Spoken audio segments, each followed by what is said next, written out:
270 students don't blink. They don't know more than the 250. But if there's two answer choices, they're not going to get stuck. They know where they're going. The way that they approach questions is consistent throughout the exam. Today, I'm excited to welcome Reginald Toussant, Senior Learning Specialist for Learning and Career Counseling at the University of Texas Medical Branch. Reggie has spent nearly a decade in medical education, including 8 years at Baylor College of Medicine, developing innovative student support programs. At the University of Texas Medical Branch, UTMB, he works with hundreds of medical students and PA students across all 4 years, providing both academic support, from STEP exam strategies to clinical rotation preparation, and career counseling for specialty selection. What drew me to invite Reggie is his unique insights into high-stakes academic performance. He's observed that knowledge alone can get students to maybe 240s or 250s on STEP exams, but reaching that 260 or 270 threshold requires an entirely different skill set. And that's one of the things that we're going to explore today. His perspective on what truly differentiates successful students from those who struggle is going to be invaluable. So, Reggie, thank you so much for joining us. Thanks for having me. So, how did you end up as the Senior Learning Specialist for Learning and Career Counseling, it's a mouthful, at the University of Texas Medical Branch? Right place, right time, man. I had a great time. I've had a lot of great opportunities at Baylor, really enjoyed working there. And was kind of at a position where I felt my professional growth kind of pulling me away from students, but I was kind of on this path that, the momentum was going, the train was going, team had needs, people were depending and expecting certain things. And probably one of the tougher decisions I've had to make as a professional, it was like, do you want growth or do you want passion? And so moving to UTMB allowed me to kind of stay close to my passion. I felt that kind of leaving at Baylor, and that's just how things go. It's hard for me to feel bad about having opportunities to grow, right? But I know I love working with the student experience, and a job that does not center on that is not a job that I feel like would fill my cup. And so yeah, it just so happened as I was realizing that and kind of coming to grips with it, UTMB was building out their academic support and career counseling team. And literally every bullet point in the job description was what made my heart beat fast. And so, yeah, I made that move a little bit over a year ago now, and I haven't looked back. And it's also home. I'm originally from Galveston, so it was a good opportunity to kind of get back home. Whenever I've spoken with you, you have had such a passion for what it is that you do. What's the thing that excites you most about your job? Man, knowing where these students are going to go and what they're going to do. Granted, there's no one straight shot answer to that, but no matter what specialty a student goes into, no matter what they do with their careers, when they get that MD, they're going to be involved in the most important parts of our physical lives, right? From the path lab all the way to the OR and everywhere in between, whether you're doing diagnostic stuff, whether you're doing interventional stuff, preventative stuff, the work that they're going to do is going to impact somebody's actual life. I think my job is super cool. To be clear, I think I have a super cool job. I love it. There are days I walk out where I'm sure I need a theme song. But even on the theme song day, I'll never do anything as cool as what that resident is going to do before lunch every single time they report.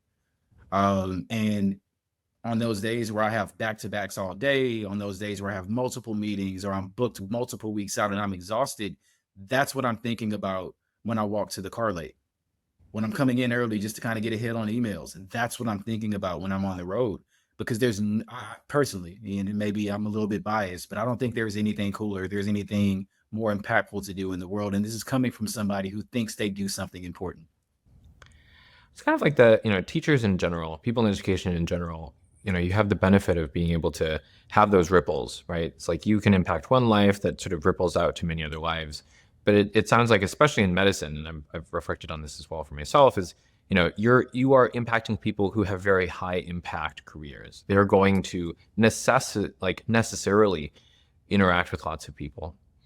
Absolutely. Absolutely. And that's just the highest thing I think to do. And kind of to your point, I think about feedback I've gotten from some students where it's not that I did something super skilled. It's not that I had some executive level of expertise. It was just like, man, you sound like me. You sound like you've lived things I've lived. You see me, and I'm not just a student. I'm not just an exam score. I'm a person who feels things and sees things and experiences things and needs things and wants things. And I think that, again, I've been doing this for a long time, and every single interaction feels brand new. And I don't know that any other career could bring me that. What's your favorite story of working with a student where you really saw that change in them and it created, maybe it didn't start out big, or maybe it was something that was like that light bulb moment where like you could see a massive impact on sort of their career and then sort of beyond? There's a student I have in mind, but this student's story is not unique. And so I'll do my best to explain it as one student, but I think it's kind of a bigger picture thing too. This student is now a resident, probably second year, in a pretty competitive program. This student, who knows who they are, kind of went through every stage of academic adversity you could meet. On the preclinical side of things, this student had to remediate a couple courses. At the time when I was at Baylor, there was a CBSE, as there are in many schools, your comprehensive basic sciences exam. That's kind of your gateway to clinics. Student had to take that 3 times. Uh, Passed it on the third time. Went into clinics. First clerkship went okay. Second clerkship was IM. They were not prepared for that. Failed the clerkship. Had to remediate that. Okay, that's fine. The curriculum set up at the time had the students taking step one after they finished their core clerkships. And so the student finished cores after doing the remediations, took step one, failed that. Passed on the second attempt. And because of all this academic adversity, this student is understandably super nervous about step two. Had 2 months, maybe 2.5 months to prepare, a lot more mind work than content work, of just being in the right mindset, seeing yourself when you're down to 2 answer choices. Who are you there? Can you grasp that? Can you get your hands on that? Because this isn't a content thing. This is a, I don't think my studying works thing, and that's what sends them the wrong way. So long story short, I won't pick this apart because that's not a unique story. I've seen several students who at every critical juncture had some level of academic adversity go off. Student made 240 something on step two. So not anything off the charts, but for a student with that on paper, man, like you've been this the whole time, right? This isn't new. You didn't become something different. That student with all of that on their background matched to their first choice residency program. I admittedly, my eyes water every match day. I wish it was different, but I just know what that means, man. I also recognize it as a super awkward thing. I cannot say I would go to match day if I was a medical student. That's so intense. It is so intense. But that one, this student's family knew who I was because we talked about each other all the time. I'd ask about the student's dad. The student's dad will ask about me. I knew their mom, extended family, and seeing that specific student and other students that had similar stories, seeing them open those envelopes, it's like you feel it in your body, man.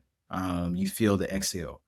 You hug them with both hands or both arms, and and you just feel the exhale of like, I told you, I saw this the whole time, because we couldn't quit.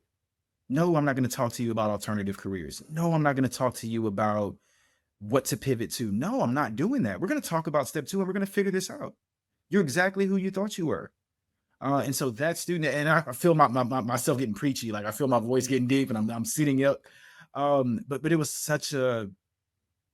it is such a special place. And to know that for every year I've worked in this field, I could probably name you about 2 or 3 students each year that did the exact same thing, which has much more to do with them than me. But to answer your question, that's what I got. So, I mean, but I mean, that's something, right? Because you're going from the passing rate is typically the bottom 3%, right? So if they failed, that means that they were in the bottom 3%. And then 247 is about average, right? So that's a 2 standard deviation jump. That's pretty substantial, right? I mean, you don't get that from just chance. So what was it that you do with these students that allows them, like in this case, like what was it that you did that allowed, like where was that moment, or what was that unlock that allowed that student to really make that big jump? I think as we shifted our conversations towards efforts of completion to efforts of impact, I think it's very easy for, and unfortunately, and I don't say this in a critical way to people I don't know, but I think some students out there get advised just do all the UWorld. If you finish UWorld, you'll be ready, right? Do all the Anki. See everything in Anki. If you see everything in Anki, you'll be ready. Read first aid, cover to cover. Go over the rapid review twice, you'll be good. And so students lock in on these things, and they equate completion with success.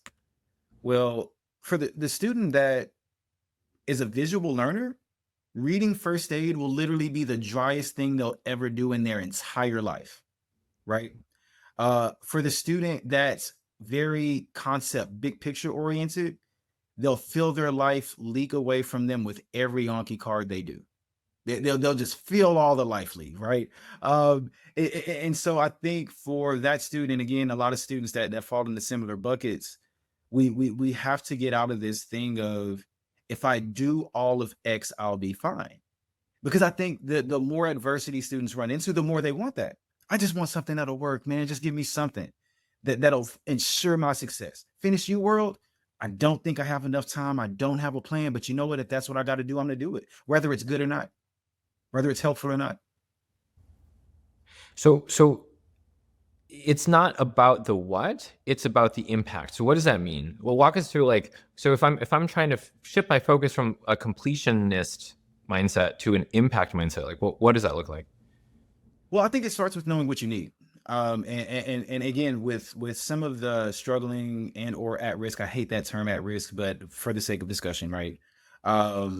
With that student, I think sometimes there isn't a moment of reflection to really take a step back and like, what do I really need? Because I just feel like nothing's working. So instead of looking for what I need, I'm just looking for what works for anybody else, not what works for me. Because I don't know. Sometimes I don't know why the exam went bad. I just know that it went bad, like the last three, and I just want something different. Give me something different because what I'm doing is not working. And so students usually will come into those discussions wanting to throw out everything they've been doing in favor of some new magical silver bullet you have that'll work. But it ignores who they are as a learner. And 98, if not 99% of the time, what emerges in my discussions with students, and this may just be subjective to me or kind of anecdotal, but what shakes out in these discussions is a study plan that's more or less kind of what the student was thinking anyway.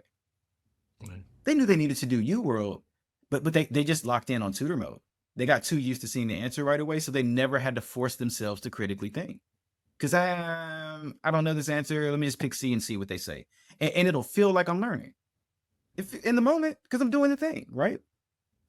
But I need to think critically. That's what's holding me back. That's what the barrier is for me. For some other students, I just don't have goals. Completion is it. So I'm not thinking about anything beyond do 120 questions today, as opposed to make sure I do at least 80 questions from neuro because I see I keep missing that stuff. Or taking it a little bit deeper than that. Why am I missing that stuff? Are there things I don't remember? If so, what are the memory or retention things that work for that? Am I missing questions because of things I don't understand? If so, what are the best resources that help me tie things together and understand things? And sometimes it's neither of those buckets. Sometimes I read too fast. I was in my head. I knew the right answer and I changed it anyway because that's a bad habit I have. It's not a bad decision. It's not a bad strategy. It's a thing I do when I'm stressed out. And nothing in my study strategy ever focused on breaking that habit, right?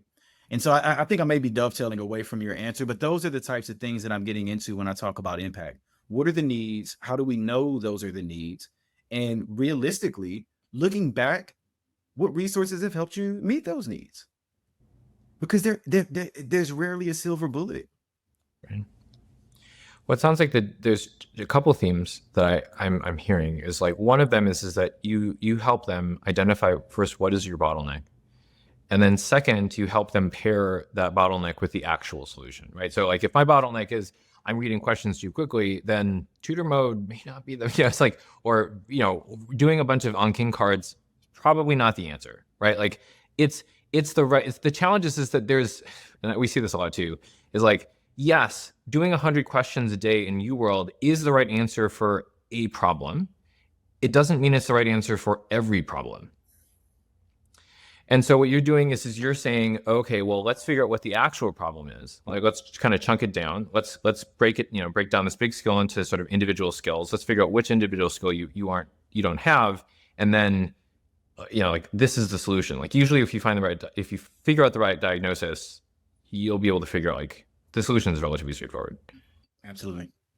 Absolutely. Now, for people that don't have the ability to work with people like you, like, how could I figure out what my bottleneck is? So one thing, and I'll take, hopefully not too scenic of a route, but a little bit scenic of a route to that answer. I think one of the realities of medical education is that it doesn't always build in time for reflection, and that's not by design. I don't think. I don't think it's because we don't want future physicians to reflect. It's just a lot of stuff's got to happen in that 4 years, right? And you're moving through things so fast that you rarely get these opportunities to kind of take a step back and say, what's happening to me? When things go well, you don't get to kind of take a step back and evaluate, like, what did I do to get that outcome? When things go bad, you don't get to take a step back and reevaluate where you went wrong. You just go to the next thing. In a very real way, sometimes, even with remediation. Sometimes you don't remediate until you're at the end of the year. And so you literally have to keep going. And so I think a big part of it is reflection and just self-awareness, self-analysis, and being open and candid with yourself, but doing it in a way that's fair to yourself too.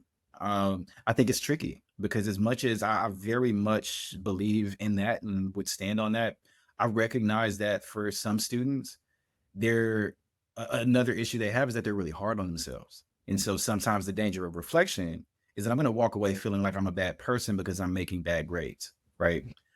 So I share that just to say I'm aware of that. There's a point of where we can be reflective to a detriment, but the short answer to your question, I think reflection. Sometimes that's a more philosophical, existential type of reflection, but other times, look at your practice test score report and prioritize the topics that are eating your lunch. Don't just look at the top score and feel like you're a bad test taker. No, you're missing every other neuro question. You're missing every other cardio question. The whole house isn't on fire. These 2 rooms are. Put those out and the house is good. If that answers the question. Yeah, no, that makes a lot of sense. Yeah, I'm reminded of, we had a student who, kind of like the rumination, like, kind of veered more into the rumination, like severe depression, really bad ADHD, mild dyslexia, failed step 1, couldn't get out of bed. He went from failing, kind of similar to the student before, used the same, to your point, used the same resources he used before. Still used first aid, still used UWorld. It's just that actually figured out, like, we helped him to figure out, like, just like you did, what's the actual bottleneck? Right. The actual bottleneck was he was just memorizing stuff. He wasn't actually understanding it. Right. And you can get away with that if you're smart and you work hard, but like at a certain point, right, there's a limit. And so he kind of reached his limit. He got a 92% 2 months later on his NVME, unused NVME, passed, ended up doing substantially better in clerkships, scored, I don't know, 2 really high on step 2, ended up matching into urology, even though he failed step 1. Oh, wow. I know. It was crazy. And so exactly to your point of, it's not the resources. Like, when there's that gap between how hard I work and what my results are, the natural thing is that people tend to blame themselves, think like, oh, what's wrong with me? And then they look at external resources like, oh, well, this person did 100 UWorld questions a day. Oh, if I just do that, like, that must be the answer. But it comes from that lack of reflection of like, no, I think that I'm the problem. Therefore, I'm going to put my faith in this external, like, Q bank. But in reality, I just need to be reflective of myself and say, no, my problem is this thing. Like, I'm fine with, I do okay with remembering it. It's just, I'm not learning it well. Right. And I think there's a degree of just having those honest conversations with yourself too, right? You've mentioned before offline that, to get to a 240, 250 is maybe knowledge, but to get from a 250 to a 270 is basically like reducing the number of silly mistakes that you make. Yeah, absolutely. Can you tell us more about that? Well, something I appreciated about our conversation, I think you dropped a real gem. That very much aligns with some things I share with students. At the end of the day, and we see this in practice tests and throughout, UWorld as students are getting ready for these standardized exams, when they're going back and reviewing, as a learning specialist or even as a student looking at their own score report, when you miss a question that you didn't know the answer to, we can live with that. I didn't know that, Right. and I wouldn't have known that, right? We can take that. But it's those, man, I changed my answer and I knew this. It's those, I got way too in my head because it felt too obvious. Like those types of things. I think that was spot on. I really enjoyed that part of our dialogue. But yeah, that's the stuff. I think knowledge can get you a 250. If you do all the U world, a completionist can get a 250. That would be a different way of saying that. A completionist, if you do all the things, if you get through U world, if you have something like Step Up to Medicine, DRS for peds, any of these other like kind of gold star resources to supplement what you're doing in the practice questions, you can get a 250. You'll know the stuff. But those students that, and again, in my experience, and it sounds like we've shared this experience, those students that are hitting the 260s and 270s, it's not just the knowledge, because the 250 student, there are a couple stretches of the exam where they got 5 difficult questions in a row and it rattled them. That was the difference between the 250 and the 260 they could have got. 5 questions that knew my address, and I didn't feel good about that. Didn't feel good, followed me a few more questions, and even into the start of the next section. 270 students don't blink. They don't know more than the 250. But if there's 2 answer choices, they're not going to get stuck. They know where they're going. They don't just start highlighting everything because they're nervous. They highlight the same way every time. The way that they approach questions is consistent throughout the exam. The way that they're looking at the last question is exactly the way that they looked at the first one. And it does not change throughout. And that's tough. That's difficult. So I don't want to say that like it's a simple thing. There's a reason so few people do that. It's tough. But it's probably also the reason why we only have a few top vascular surgeons, right? That's So true. that would be my 2 cents on it. I think it does have a lot to do with again, beyond knowledge, who are you under pressure? And that is a word that often comes up in those conversations, pressure. Like how do you deal with that and what does that do to you as a test taker? For some students, it locks them in. It's game time. When the lights get bright, I get good. For some other students, when the lights get bright, I get hot. I get nervous. I fidget. I second guess. I'm not myself. And so I think, especially for students that are kind of average throughout clerkships, that feel like they have something to prove on step 2, in that very first conversation, I really try to get both hands on this, because I don't want students to go into this playing like they're losing. I think sometimes when we play like we're losing, we take bad shots and we do completionist-oriented things in hopes that they work. I don't like to see hope in a student study strategy. I think hope's good in some ways. And I think it's kind of ironic for me to identify as a coach and say, I don't want you to be hopeful, because I do.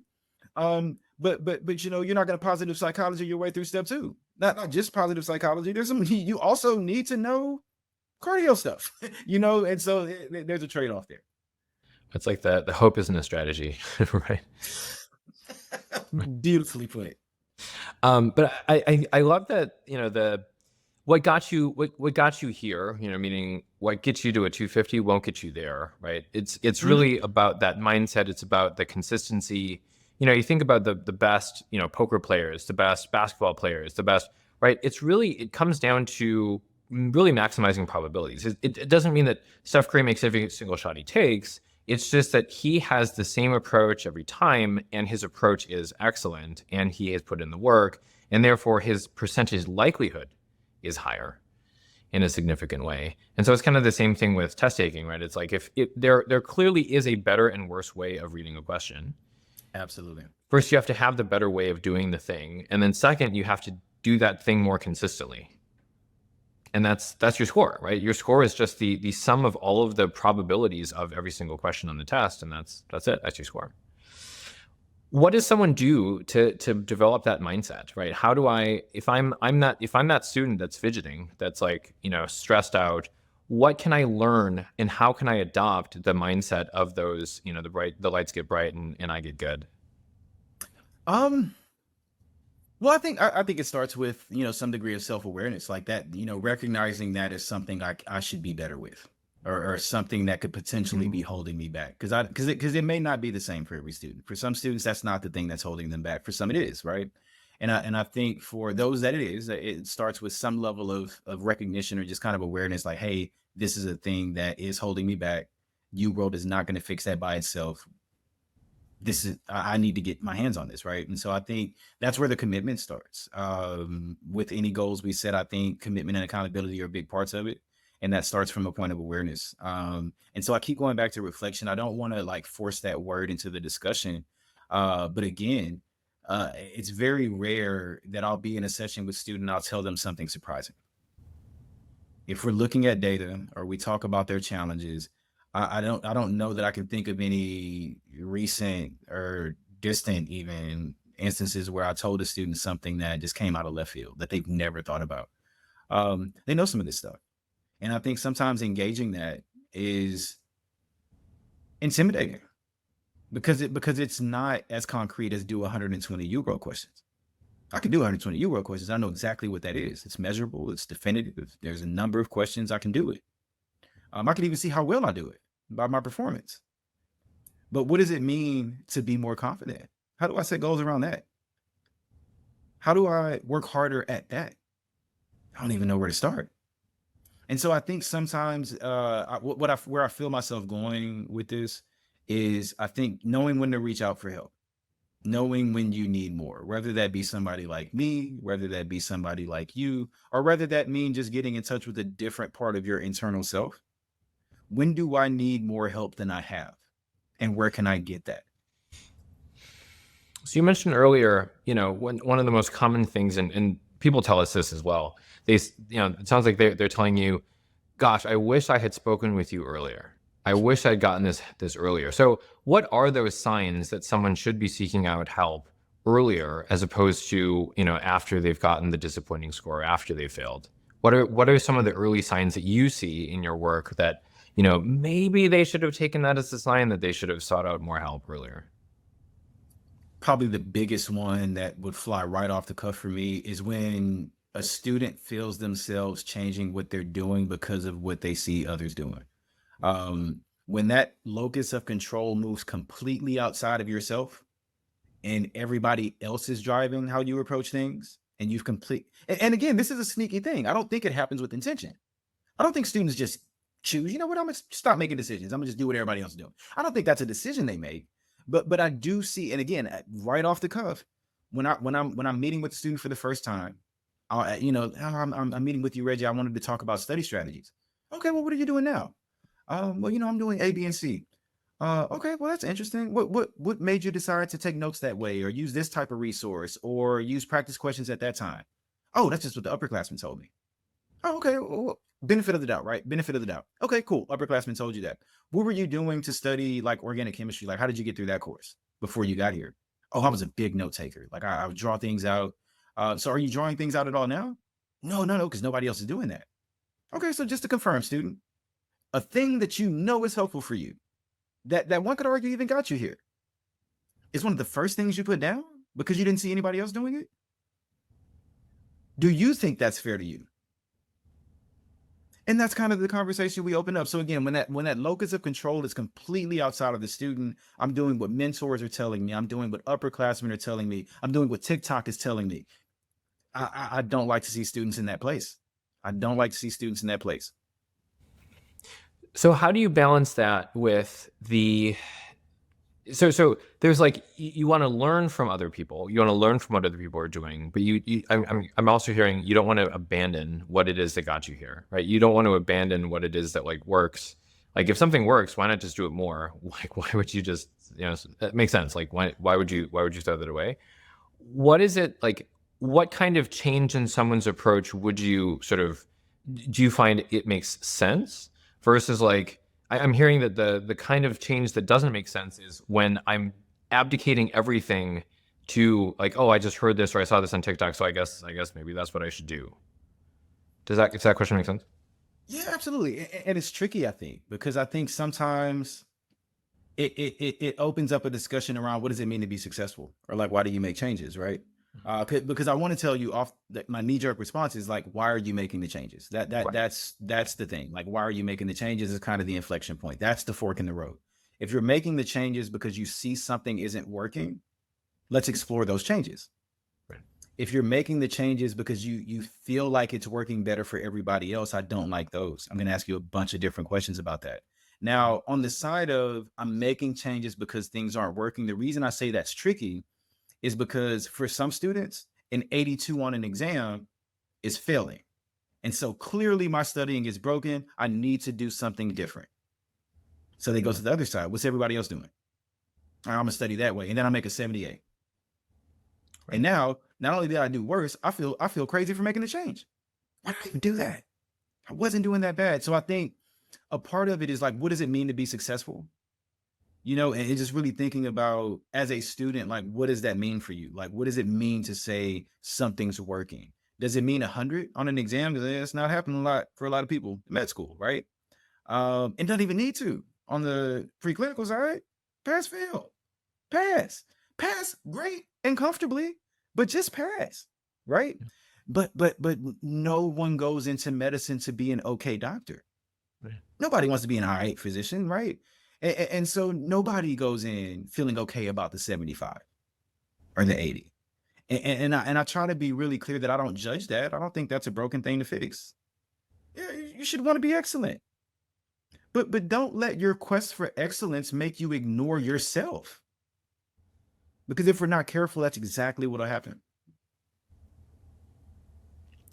That makes sense. I like that. I mean, yeah, we see that a lot. It's like, well, so why are you doing 100 UWorld questions a day and 500 Anki cards? And well, it's because that's what they told me to do. Who told you to do that? Well, I don't know. I spread it on Reddit. You're like, okay. And what was they don't have like a rationale behind it, right? Right. Whereas, sometimes the reason why I changed the way that I studied. So like when I was, I think it was like my first quarter at Stanford. I was like, what had got me there was I was good at learning things. Like I was good at learning things, seeing the concepts, making connections. But I was used to things like chemistry and physics and math, where if you learn the concept, it would apply sort of universally. So I didn't have to worry about remembering it so much since I kept being able to use it in subsequent subjects. What I realized very quickly in medical school was that wouldn't work because, what I learned for embryology, those principles didn't really apply so much to immunology. And the immunology principles didn't really help me understand the heart very well. And so I had to have a system for remembering it. So, but I like what you're saying, because it's like, I realized, oh no, my problem now is retention. So if I'm going to use something, let me have that thing actually deal with that problem. Like I have a problem of retention. Spaced repetition seems like an interesting thing to try for this problem. So let me see, adapt it, as opposed to like, well, I didn't get a great score. I don't feel great about it. And therefore, I'm just going to ask all my friends what they do and make like a Frankenstein plan of like a little bit of this, a little bit of that. Is that fair? 100%. 100%. And I think students are especially vulnerable to that during step 1 and step 2, right? Where all we have to do is study, we're around each other, and I keep seeing you at the library and I'm at the library. Like, what you doing today? Or how did your practice test go? How many are you taking? And these students and it's interesting because I've had students that are completely on track start wanting to pivot because, oh man, I feel like things were going good. And then I hear somebody taking 2 practice tests a week. And so that's clearly what I need to do. And you have nothing pointing to that. Nothing is saying you need to change anything. It's yes. So in short, yes, that very much connects with what I'm saying. One of the ways that I like to talk about success is inversion. So inversion means if we take the bad thing, because it's hard to think of like, what does it take to be successful? Like if I want to say, what does it take to make a successful lemonade stand? It's kind of hard, right? It's actually surprisingly difficult. Whereas if I ask myself, what would it take to make a lemonade stand fail? Like guarantee to fail. High prices, bad location, horrible service, really slow, right? It's really easy to come up with those answers. And then if I just take those answers and I just make the opposite, right? I've got Mhm. reasonable prices, great location, right? Now it becomes easier for me to answer the exact same question that I struggled with in the beginning of how to be successful. So I'm curious to know, for in your perspective, if I wanted to guarantee that I was going to fail one of these tests, right? With obviously with the goal of trying to invert it, what would it take to just guarantee that I'm going to fail, say step 1 or step 2? I'm not going to finish the question bank. In fact, I won't do any practice questions. No practice questions in my process. I'm going to go very hard on content review, indiscriminately. I want to do all of Pathoma. I want to see all of first aid. I want to see everything Boards and Beyond has to offer. But practice questions, I just don't think it's going to move the needle for me. I don't learn that way. Um, Lack of consistency. And granted, I think sometimes, we're talking about what, 6 to 8 week periods for some of these exams. Sometimes it's really difficult to make every day exactly the same way. So within reason, you're going to see some wiggle there. But if I have a student that has a drastically different study plan every week, we're not in good shape. So yeah, keep changing things. You want to fail? Change things every single week. Do something different. Keep moving the needle. Give yourself no metrics of success. Um, and honestly, I would talk to as many people as possible. If I wanted to fail, I would talk to as many people as I could and get advice from anybody that would offer it. Those would be my off the cuff things. Okay, so now let's invert it. So what would be your success plan then? If I wanted to get like a 260 on step 2, what would be your success plan? So step two, definitely more so than step one. Step two, I really want to see students get through the question banks, assuming they're using UWorld, like finish it, get through it. I don't need you to get through it and do your incorrects or everything, but I need there to not be questions you haven't seen. Um, a little bit of a nuanced thing there. I talk to my students a lot about the difference between doing, kind of timed sets versus tutor mode sets, or questions by topic versus mixed question sets, and when to do which. Because I think all of it's useful. It's just a matter of timing and where you are with your studying. But we want to be thoughtful about that. We want to be thoughtful about the execution of getting through the question bank. Um, Pick your people. Pick your people. Whether it's a learning specialist, experienced physician who's been there, done that, and has really good insight, or a classmate that you've just been studying with for the past 2 years. Um, have no more than 5 people and be very intentional about what you talk to them about. Because at the end of the day, students want to do well, and that ambition and that drive makes them super susceptible to implementing any feedback they hear. Because if they don't, they start to wonder if that's the thing they're missing. So and so did say that. I didn't want to do it. That's why I can't crack that 250. And it gets in their head when they get those 5 difficult questions. So and so said I should have done this, and I didn't. That's why this is going bad. And once that thought gets in your head on test day, it's hard to push it out. So I think people, pick your people, talk to them with intention and responsibly, um, and really try to hold yourself accountable to the goals you set. Be consistent, and don't forget your why. I know that's a really cheesy counselory thing to say, but there are various moments where I think students need to remind themselves that this isn't just about getting through step two. This is the last milestone I have before I get that fancy MD and that floppy hat. Um, this is a milestone. And so thinking about mindset, I think sometimes in a very simple way, just thinking about how you look at the exam. I think some students look at these exams as obstacles, hurdles, things to jump over, mountains to climb, things like that, which sure, fair. Okay. But also these are milestones, man. Once you take step one, you've got one more USMLE exam between you and your degree. When you finish that last shelf exam, there's only one test left, period. When you take your first shelf exam, all that preclinical stuff for the most part is behind you. You might not ever talk about a cytokine again, right? Um, but I think from a mindset standpoint, just really being clear about how you envision the thing ahead of you. These are opportunities. This is a space to win. This is a space to prove yourself. Hey, student, that feels like you're a bad test taker. This isn't something to be intimidated about. This is your chance to show these people who you are. You've never been a bad test taker, and you know way more about how to take tests now than you did 3 years ago. So that MCAT thing, this is your chance to show what you really got. We should be fired up about that, not scared of it. So the mindset, choose your people, execute, stay consistent. That's huge. Yeah, one thing that I'm sure your students really appreciate is how well you reframe these things for them. How well you reframe. It's kind of like, it's like you go to the gym and you get sore afterwards, right?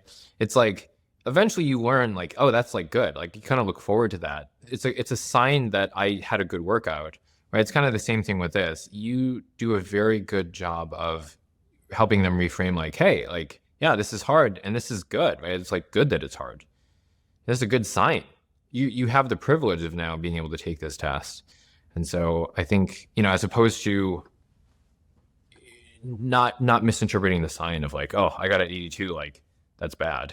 It's like getting an 82 that's awesome. Yes. As we get towards wrapping up, what is one piece of like unconventional advice? So something that kind of flies either against conventional wisdom or something that people don't hear very often that you find has made some of the biggest differences in the students that you work with. I hate that this is non-conventional, but don't over practice test yourself, man. I tell students often like, hey, I I know there are 9 practice tests you can take. We don't need to take all 9 because there is a point at which you're hitting the 250. The practice test has no more meaningful insight for us. We know you can do that. You need to clear out UWorld. Make sure that you have no blind spots. The things that you were studying in week 1, have you been making Anki out of your incorrects? If so, this is going to matter a little bit more now. But so many students fall in, specifically for step 2, because there's a number on that one. They get into this space of hypervigilance where I've taken my first practice test in week 1. It was a 218. 2 weeks later, take another practice test. Okay, we're at 232 now. 2 weeks after that, okay, 248. Week 7, I decided to do one more. Oh man, I'm at a 257. I would tell that student to stop. I generally tell students after 250, stop taking practice tests. If we know you can hit that, you're good. Probably 5% of students heed that advice. They super take every other practice test available, and they end up okay. They're fine. But the thing is, if it, and this is a very uniquely med school thing, and I say this from a place of love. It's the only place I can see students succeed and get nervous. Only place. You know what, Rich? I tipped that 257. I know you said don't take another practice test, but I made a 262, and now I'm freaking out. Because what if it's a fluke? What if I can't do that on test day? Or it drops 2 points. It's a 255 now. Up, Reg, not gonna match. It's over. It's a wrap. Everything I did was a waste. If you can crack that 250, students, stop. Last practice test. No one that views this or talks to me will ever listen to that. But I'll never stop saying it. Yeah, it's funny. I now that you say it, the the people that are most nervous after taking their practice tests are not the ones that have a failing practice test. They're actually the ones that are scoring 260s. Something I would throw out there. You're not asking me this question, but I have this conversation frequently. There's something within the medical education space with, and again, I see this with my PA students as much as I do with the med students, where there is often a significant disconnect between how things feel and what things actually are. And so for some students, what this means in the test taking space, the test that they feel really bad about, they kind of killed it. The test that they feel really good about did not go as well as they expected. Right. And so I'll always try to unpack, like, well, what is that disconnect? What does it mean when you feel challenged? For some students, outwardly, challenge feels bad. I shouldn't feel challenged. This should feel easy. And if it feels easy, I'm clearly being successful. No, when you're challenged, you're super diligent. You're so worried about the challenge, you're consistent. You know you can't approach each question a different way. You're scared, so you're locked in. And again, I'm not a medical professional, but I would imagine for a surgeon, they're worried about me losing my life. They don't want me to lose my life, and they're gonna make every precise decision they need to make sure I get back to my family. And so when I talk to students, I try to not blow things out of proportion, but I really do emphasize that. Who are you when you're challenged versus when you feel good? Because sometimes you feeling good makes you more decisive. That's what makes you consistent. That's what keeps you on task. I don't care which side of that you're on. We just got to know. We just got to know. I know that was like a little bonus, but could not let that pass. Yeah, no, I love it. No, that makes sense. Yeah, no, that's true. That there's a lot of, yeah, it's interesting how oftentimes the ones where they're like, man, I felt really good about this test, but my God, my score was like awful. Versus the ones where they're like, I always interpret that to mean, or one of my interpretations sometimes that I'll see when I go over questions with students is that the ones that they feel good, they didn't recognize, they didn't recognize ambiguity. Like they went just off of instinct, and they would also, kind of like we were talking about before, when you stuck with your two answers, oftentimes what we see where people are getting questions wrong is that we call it being the lawyer, not the judge. So there's like one answer definitely makes more sense, but like maybe 10% doesn't fit perfectly. Like, so they're like, I don't know, either like this feels too easy, or like, I don't know, this is like not, there's something kind of off. And so they're not really stuck between two answers. It's actually rare in my experience that people are actually stuck between two answers. It's usually that there's one that they're thinking of and they're stuck between whether to choose it or not. And so then they'll be like, well, I don't know, there's this one thing that doesn't quite fit. And then they'll eliminate that answer choice. And then by default, they'll choose whatever was left. And so if there were two answer choices left, then they'll just go with the other one. But it wasn't that they were actually stuck between two answer choices, right? They were just really skeptical of one and very believing of the other. And so oftentimes one of my sort of thoughts was, and I'd be curious to know what your thoughts are on this, is like that people actually, the ones where they felt confident is they didn't realize all of the nuances in the question. They were reading so quickly, they weren't really thinking about it deeply. And so, oh, I don't know, I'll just go with that. Whereas the ones where they're like, it didn't feel great, it's actually better because they actually saw all of the signs that, like, because especially for Step 2 and shelf exams, there's no perfect answers. There's usually a fair amount of noise where they're like, yeah, it's a heart attack, but like they also gave them acid reflux, which also can give you chest pain. And like maybe they went to the gym and like, who knows, maybe they pulled a muscle. And there's like 2 or 3 alternative explanations for that chest pain. And so the one that is feeling conflicted actually is seeing it more clearly, because they're like, I mean, technically there's probably 2 or 3 possibilities. This one is more likely, but it's not like 100%. What are your thoughts? No, I think that's really insightful. That's a really interesting take on that, and I think it resonates. I think it resonates. I like specifically what you said about the nuance piece. It feels better because I'm not concerned about missing anything, which in some cases means you miss something. Because in most of these questions, they're giving you something to miss, right? It feels good because you weren't worried about that. And just as with anything, right? There are extremes, and so there's a such thing as too worried about that to where now you're in your head, right? There's a fine line between diligent and over analyzing, right? And it's a sweet spot that's very subjective from student to student. But no, I think you're spot on. That's actually a really interesting way to put that. But I think functionally, that's what we're talking about. Yeah. Reggie, this has been fantastic. If people wanted to follow you or connect with you, what would be the best way for them to do so? LinkedIn. I've kept in touch with medical students all over the nation that way. I do preface by saying, hey, reach out to me. I'll never not respond, but it won't always be fast. And so look me up on LinkedIn. I'm Reginald Toussant. Should be pretty easy to find. I don't think there's many of us out there in the world.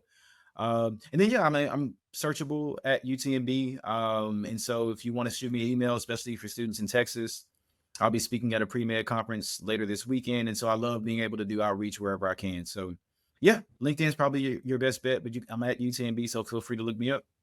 Awesome. Well, Reggie, this has been fantastic. Thank you so much. Absolutely. What if you could walk into step 1 already knowing you'll pass? I've watched students transform from failing practice tests to comfortable passes in just 3 weeks. In my next video, I break down the exact 10-step framework that virtually guarantees you'll pass. Not through luck or grinding harder, but through a systematic approach that just works. Click here to watch how to virtually guarantee a step 1 pass and get the system now.